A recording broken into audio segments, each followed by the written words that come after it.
And J.J. Abrams here right now. Welcome. Is it fun to watch that?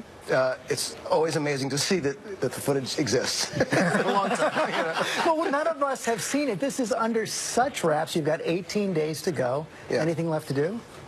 You sure 18 days?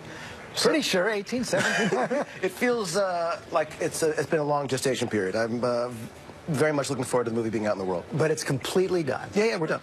No changes. No changes. What, do you know something that I should know? I don't know. Bob Iger's over here. So I don't know. Got a couple notes. Bob says no more changes. No more. But is there any, you've been brilliant at rolling this out, any new nugget you can share for all the fans? Well, here's the thing. I don't want to obviously ruin the movie for people, and it's so important to us that we not give too many details and sort of oversell it, which is very hard in a movie like Star Wars. Hard to oversell right here, right now. But take us back to I love the story of you, 11 years old, waiting in line back in L.A. for the premiere of Star Wars. And what happened that day? Well, it was a mind-blowing thing because this movie, it was the first time that a film that was a kind of fantasy movie looked so real and so authentic and was as funny and romantic and exciting and adventurous, had amazing characters, and it just was, as a kid, it was literally a mind-blowing, mind-altering experience. And is it true the Avco Theater back in LA, that became the code name? That was the code name for the project? Yeah, we made the movie. The code name was Avco. Yeah.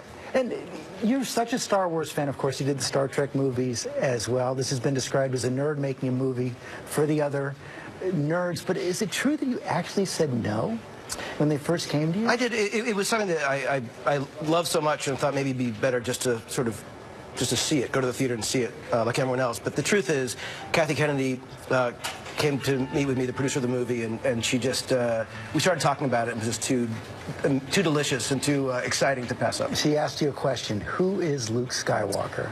Well, the idea that Luke Skywalker now, nearly 40 years after the first movie came out, I started thinking that he would be as good of a myth to people who were, 19, 20 years old, and the idea of a new group of young people not really knowing who he is or who any of these characters were was the beginning of what became the story of the film. And I wrote with Larry Kasdan, who wrote Empire Strikes Back and Jedi, and it's something that I'm so excited for people to see. I'll bet you are. You've got the whole world waiting to see it. Who are you most excited to hear from after they see it? Well, this Star Wars is always about, it was always a boys thing and a movie that dads take their sons to.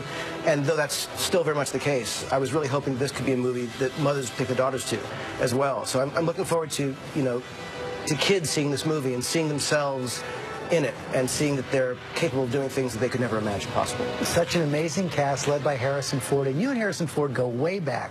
Was it he started in your second movie? I wrote a movie called Regarding Henry when I was 23 that Mike Nichols, the great Mike Nichols, directed, and it was an amazing thing to get to know him then, but to work with him now, so many years later, and have him be playing this iconic character, that was incredibly surreal and wonderful. And you've got all these new characters and new stars coming out as well. Well, Daisy Ridley, who's the young woman who's the lead in the movie, along with John Boyega, these two are extraordinary. I cannot wait for you to see them.